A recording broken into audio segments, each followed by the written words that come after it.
Okay, here's the final trailer install on the M2 on one of those normal Harbor Freight trailers. Turns out perfectly level using the Curt tow hitch as well as the Curt Euro ball.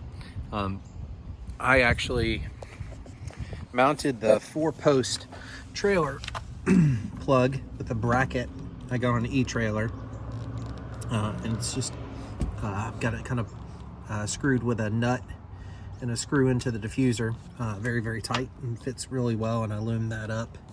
The only thing you have to cut a little bit of the diffuser underneath there for the trailer hitch to fit. But all in all, it's pretty damn clean. You wouldn't be able to see any of the hitch and such from the top if you didn't have the ball in there.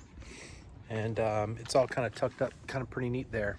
The only problems, now the car, I just bought it, and it already had a little bit of an issue where the trunk would rub right here and right here.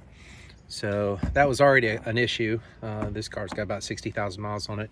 The only issue the mounting has caused is there's about a 1/4 inch gap that it came from the bumper cover to the back. I'm gonna put some weather stripping there to kind of fill that gap, but I assume it's because there's a 1/4 inch plate of steel for the trailer hitch that's behind the bumper there and there. So basically the bumper cover doesn't go quite as far back up as it should. So a little piece of weather stripping there, probably cover that, and obviously you wouldn't have any issue with the trunk down.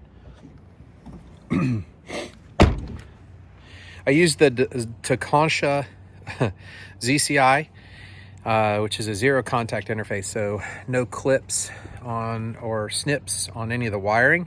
Now what's interesting is it just didn't seem to want to work, and finally got frustrated and went out, took it for a ride, and it finally started working. Now I don't know if that's just some measure of, you know, the battery needs to be on and driving or something, but it works just fine. Nice clean install, and one lap of America ready.